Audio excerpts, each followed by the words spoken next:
And we live. So check this out. I don't want to go and bore anybody with this, so I'm going to go through this as quick as possible, hopefully in 10 minutes or less. This is a quick start guide to your as-is residential contract for sale and purchase contract. If you are in the real estate business, you are going to need this if you're going to put an offer in for a purchase of a home for your client, your buyer. So let's get started. Like I said, this is a quick start guide. I'm going to just go through mainly the fill in the blanks, the check offs, and might touch in on a couple things. But I'm not reading through the whole contract. If you want to read through the whole contract, that's something you're just going to have to do on your own. And I really encourage you to do that on your own so you have an understanding of what the contract in details. If there are specifics that you do need to know, please just comment and I can get back to you. If not, I'm going to get started. And don't forget to subscribe. Now, first things first, start out as is contract, residential contract. The seller's name goes here. So you put in seller's name. Going into the next one, buyer's name. There. If there's two buyers or two sellers, you're going to put an and symbol and then put buyer's name again. Very simple. Property description, street address, city, zip. This is where you are going to put the address in. If you are using Form Simplicity and you've already put that property in there, it'll populate in there automatically for yourself. It's located in what county? You're going to put the name of county here. And you're going to put the address here. And property tax ID, you're going to get this from the property appraiser. Legal description, you also get that from the property appraiser site for the county that you are having the home in that you're purchasing for your client.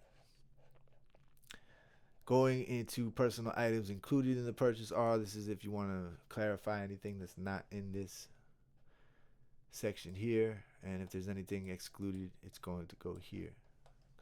All right, purchase price and closing, we're going to get into, let's say it's a $500,000 home. All you have to do when you're doing it in Form Simplicity is put 500,000 in there and push tab, and it'll automatically put the decimal points in there for you. Initial deposit to be held in the escrow in the amount. I usually do 1%. 1% of 500,000 would be 5,000. That would go there. If you're going to accompany it with the offer, most times you're not, but if you are going to, you're going to check this off. But in most cases, it's to be made within the amount of days after the effective date. If it's going to take your buyer 5 days to get that deposit, then you're going to put 5. If they can get it in 3 and they're comfortable with that, you put 3. If they leave it blank, it's going to be 3, just so you know. It says right here, if neither box is checked, then it shall be deemed option 2 rather should be deemed selected. Escrow agent name, if they have a preferred title company that they're using, the name of the title company is here. If you have your buyer has a preferred title company, the name goes there. The address, email, phone number, and fax if you have one. Additional deposit to be delivered to escrow agent. This is if you wanted to do more of a deposit outside of the 5. Let's say you wanted to put 5 down for the first initial, and then your buyer's like, well, I want to put another 5 down after 15 days. You're going to put 15 days. Say they want to do it right after the inspection, 15 days. If you leave it blank, it's going to go resort to 10. You can do 5. You can do whatever you and your buyer discuss and they feel comfortable with. So for this particular one, let's say they're going to do in 15 days, they're going to do another $5,000. Tab. Okay, financing. Line 39. This is the loan amount percentage. Percentage goes here. So if they're financing 80%, they're going to put 80, or you're going to put 80%. Tab. It automatically calculates the amount that needs to come to the closing table, not including buyer closing costs. So balance to close is $90,000 if they're financing 80%. Let's say it's FHA and they're financing 96.5%. Push tab. See what happens if I don't put percent. It shows it as a dollar. 96.5%. Tab.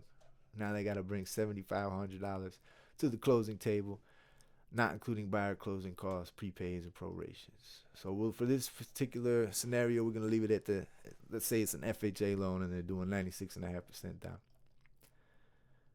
All right, so here we go. Going into time for acceptance of offer and counter offers effective date. This is how long you want to give the seller and the listing agent time to make a decision. So let's say you're doing it for 24 hours. Today's May 21st, 2024. You want to give them till the next day. You put the 22nd. Let's say you want to do the next day by 6 p.m. You can do so. That's it. They have to give you an answer by that time. Otherwise, the contract is no longer in effect. It's voided out. Closing date. This is where you're going to put the actual closing date. Let's say it's 30 days from now. So we'll do June 21st. I usually do on or before. Reason why I do on or before is in case your buyer and seller want to close before that. You don't have to do any extra paperwork. It's already on there. On or before the amount of the closing date. If the closing date is they need 60 days to close, or the seller's requesting 60 days to close, you're just going to go 60 days out. Real simple. Nothing. But again, I always do on or before the date. Moving along, extension of closing date. You want to read. You're going to check this if the property is subject to lease or occupancy after closing. If it's not subject to any lease, then you just leave it unchecked. Assignability, 3 options. You can assign it and then thereby be released from further liability, may assign but not be released from liability, or may not assign. So it just depends on the situation. If you're working with a wholesaler and you get the contract, but it's actually going to be assigned to somebody else and they're going to be responsible for liability, then you're going to put may assign. Let's say you have a buyer who's they want to assign it to a business name rather than their personal name, then you're going to may assign but not be released from liability. And if neither of the case, you're just going to do may not assign. If you don't check either one of these boxes, it resorts to the third option, then buyer may not assign this contract. Going into 8A and B. If it's a cash transaction, real simple, click check cash transaction. If it's not, in this case, we're doing FHA, so we're going to check B. Within 30 days, if left blank, this is contingent upon how many days you need after the effective date you need for a buyer obtaining approval. So if it's 30 days, you can either leave it blank or put 30 in there. Then you're going to say what it is as far as the loan. Is it a conventional, FHA, VA, or other? In this case, it's FHA. Fixed, adjustable, fixed, or if you know it's fixed, you click fixed. If it's adjustable, you click adjustable. If you're not sure, put fixed or adjustable rate.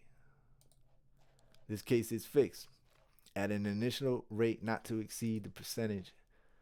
Usually you're going to leave that blank 99% of the time because it's going to be the prevailing rate based upon buyer's creditworthiness. That's why you leave it blank. And the term is going to be, if left blank, 30 years. You'll know this because you'll have a pre-approval letter before you're actually writing up contracts. At least they should have a pre-approval letter before that if you're doing your job as an agent. Going into line 97, buyers shall make application for financing within how many days you want to give them to make the application. 5 days, you can leave it blank or put 5. If they're going to need only 3 days, you put 3. They may have already put the application in, so it really won't matter. Keep going on. Closing costs. Well, I missed one. Line 132 and 133. Assumption of existing mortgage. If they're assuming the existing mortgage, click here. If they're doing seller financing, purchase money note, mortgage to the seller, you click there. If neither one, leave it blank. Cost to be paid by seller. These are a list of all the costs. Cost to be paid by a buyer. Let's say you are working with a buyer and your brokerage has a transaction fee. Say the transaction fee is $325. You'll put $325 transaction fee to City Lux Realty. Well, normally if you write it in lowercase, it'll fit on the line. transaction to City Lux Realty. And that's it. This way, your buyer knows that they are paying $325 transaction fee at time of closing to City Lux Realty. If you're trying to pass that on to the seller, you're going to put that up there where it says other, $325 transaction fee to City Lux Realty, whichever the case may be. If there is neither one and you're not charging a transaction fee or your brokerage doesn't require one, then you're going to leave it blank. Moving along, title evidence and insurance. At least how many days? In most cases, you're just going to either leave it blank or put 15 unless there's a specific days that you need to get that done. Moving along, 168, 172. Sellers shall designate closing agent and pay for owner's policy, or buyer shall designate closing agent and pay for owner's policy. This is depending on what your offer is. If your seller has a preferred title company, then you're gonna end up putting this check because they're gonna want to pick the closing agent, pay for the policy. If you have your own, if your buyer rather has their own title company that they want to use or closing agent, then you're gonna click this and they're gonna pay for the owner's policy. That depends on what the offer is gonna be. If it's Miami-Dade Broward, then you're gonna go into line 3. If you're not in Miami-Dade Broward, you don't have to worry about this at all. You leave it all blank. Home warranty. At closing, buyer, seller, or not applicable shall pay for home warranty plan issued by, put the name of the company if there is a home warranty. If not, you're just going to put NA, and then everything else will be left blank. And moving along. Line 194, 196. 99% of the time, it's going to be selecting A. Seller shall pay installments due prior to closing, and buyer shall pay installments due after closing. Installments prepaid or due for the year of closing shall be prorated. That's most cases what you're going to end up checking. If it's a different scenario, you're going to push that. But again, it's always A. All the deals I've done have been A. Moving along. On a side note, I do want to get to line 229. Most agents don't do this, and they probably because they're not told by their brokers. But I'm telling you, energy brochure. A buyer acknowledges receipt of Florida Energy Efficiency Rating Information Brochure required by Section 553.996 of the Florida statute. Make sure you give your buyers energy brochures. A lot of agents aren't doing this, but you need to do that before you have them sign this. Or while they're, on the same time that they're about to sign it, you give it to them. Lead-based paint. You should know what that is. Moving along to 261, property inspection, right to cancel. Buyer shall have how many days after effective date within which to have such inspections of the property performed as buyer shall desire during the inspection period. This is your inspection period. Sometimes a seller may only want to give you a certain amount of days. You ask for what you want, what you and your buyer are happy with, and you put it here. So let's say it's 10 days. They may counter and say, no, you know what? We want to do only 7 days. It's entirely up to the buyer and the seller. But if you leave it blank, it's going to be 15 days. If not, it's going to be 10 days. All right, moving along. Trying to get this, like I said, this is a quick start. I'm trying to get it done as quick as possible. And that's actually it when it comes to most of the contract except for here, 19 Addenda. This is going to be where if it's FHA financing, you have to have them sign the FHA financing form, which I'll go over in another tutorial.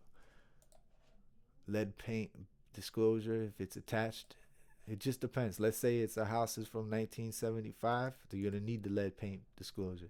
Say it's FHA, you're going to need to check that off. Say it's in a homeowners association, you're going to need to check all 3 off.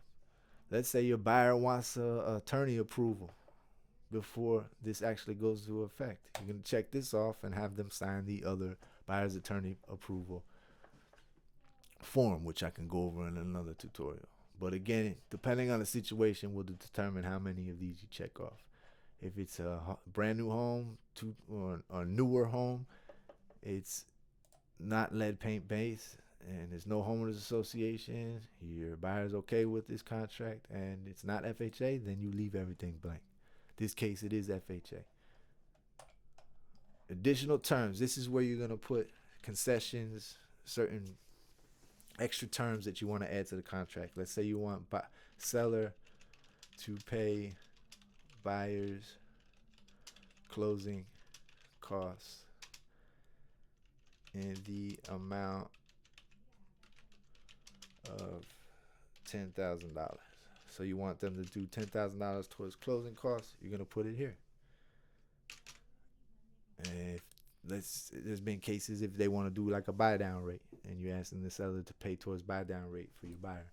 You're gonna put that all in the additional terms area right here. And moving along, this is 13 pages. This is down to the last page. This is where your brokerage goes, the listing broker, listing sales associate. This is where they're going to sign right here. Sign a date. And that is the as is residential purchase agreement. It's 13 pages. Again, it's very simple. This is a quick start for you to understand and go through it. I didn't want to bore anybody. Initials for your buyer goes here on every page at the very bottom. Boom. Right here. And so on and so on till you get to the last page where they got to sign. Seller's initials will go here. When you send in the offer to your listing agent, they're going to present the offer to the seller. If the seller agrees, they're going to send this back with the seller's initials on it, and you are going to be under contract and effective in your effective date. Any questions, like I say, just go into the comments and subscribe, like it. And if you want to join City Lux Realty, we're definitely looking to have more agents join the team. cityluxrealty.com. You can get some more information there. And that is it. Hope you enjoyed it. Hope you make a lot of sales. And I am out. Thank you.